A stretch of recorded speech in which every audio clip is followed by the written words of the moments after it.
Good morning, everybody. What a beautiful Friday morning we have here. If I understood correctly as I listened to the weather this morning, it's going to get up to 60 degrees today. But as the weather in Idaho does, I think it's just teasing us because it's talking about some snow on maybe Sunday, Monday, and Tuesday. So we'll see what it does, but that certainly is springtime in Idaho. But we should have a beautiful day today. Get out and enjoy it. Just a couple of things I'd like to talk to you about today. I'm just going to, in general, mention that our legislature is still in session. They're winding down, which means that they're starting to pass all the bills they're going to. I would suggest if you have some concerns, you follow it real close now. There's several bills that are going to be on the Senate floor today that I'm following closely. I've had some discussions with our representatives at the Senate level, and I would just ask each of you to do the same. Be aware of what they're doing.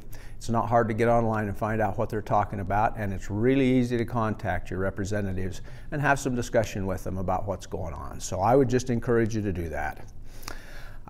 We want to let you know that this Sunday we are publishing to accept bids for our new City Hall.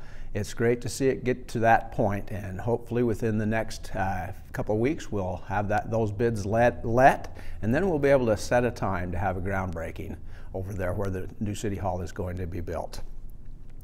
Remember that it's Election Day this coming Tuesday, March 10th. Get out and vote. It's important for you to educate yourself on the things that will be on the ballot and then get out and vote. It's our civic duty to make sure that we get that taken care of. Just a couple things that are coming up. Chrome in the Dome is coming. It's just 2 weeks from today to the 20th and 21st of March. That's always a great event to get up there and see those cars that are people who put such a amount of their lives into. And if you haven't participated in the past, you might want to get up there and see what it's all about. And those who are perennial participants, come on up and enjoy the atmosphere that's there. It's great to talk to some of those folks. Almost every one of those cars have a story behind it. And to me, that's the most that's what draws me up there as I talk to those folks and hear about the history of this car and what it means to them and to their families. It's really a lot of fun. So again, Friday and Saturday, March 20th and 21st, Chrome in the Dome. I've had several people in this community talk to me starting last year, probably about September, about possibility of getting a giving machine for our community. What that is a machine that takes on charities, local as well as some national, and gives you an opportunity through a vending machine to participate with that. Well, I called them last September, and they told me that all of the giving machines were already scheduled for where they were going to go, and they instructed me to call them back late February, early March. Well, I have had 2 contacts with them so far. It doesn't really look like there's much of a chance we're going to get one. For one thing, their focus this year is international. But they're still talking. I'm still talking with them, and if you have some suggestions of how we could make that work best in our community, they look for location. It needs to be a location that's high traffic, and then they look for the opportunities of local charities that would participate with it. So I will continue, but at this point, that was the first thing they said as I mentioned this, is that this year their focus is international. So I don't have great hopes for it, but we're going to continue to try to see what we can do. Then finally, just want to talk to you just for a little bit about the coronavirus. Our fire chief brought me some information during this last week that I thought I'd share just a couple things.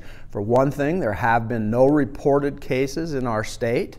So that certainly doesn't mean it isn't a challenge and a problem. It is, but just a couple of things that are fairly easy to do that can help you to be as safe as possible. They tell us that to avoid this virus, it's just pretty much like any other virus, and they're particularly comparing it to the flu. And one of the things that they're encouraging you to do is to make sure and wash your hands a lot. And also use an antibacterial hand wash and make sure that you do that on a regular basis. The other thing that is more of a challenge that I don't think most of us recognize the challenge it is until we start recognizing how often we touch our face, particularly around our eyes and our mouth. And they tell you to try to avoid that. So just a couple of things that you could do.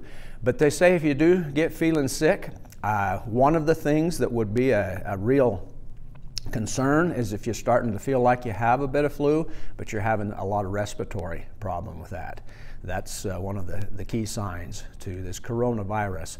So again, I don't think it's time for us to have any kind of panic. We did talk about how we are prepared locally to take care of anything like that, and I think our preparations locally are really good. So just keep your eyes open and your ears open as you hear about other things that are taking place. But again, just take some very preliminary, fairly easy precautions to keep yourself well. If you happen to be sick, they tell you it's really important to stay home. If you happen to have any kind of a sickness or feeling poorly at all, it's just important to stay home so that you can get better first, and secondly, that you don't spread anything. So, well, thank you. It's been good to be with you, and we'll see you again next week.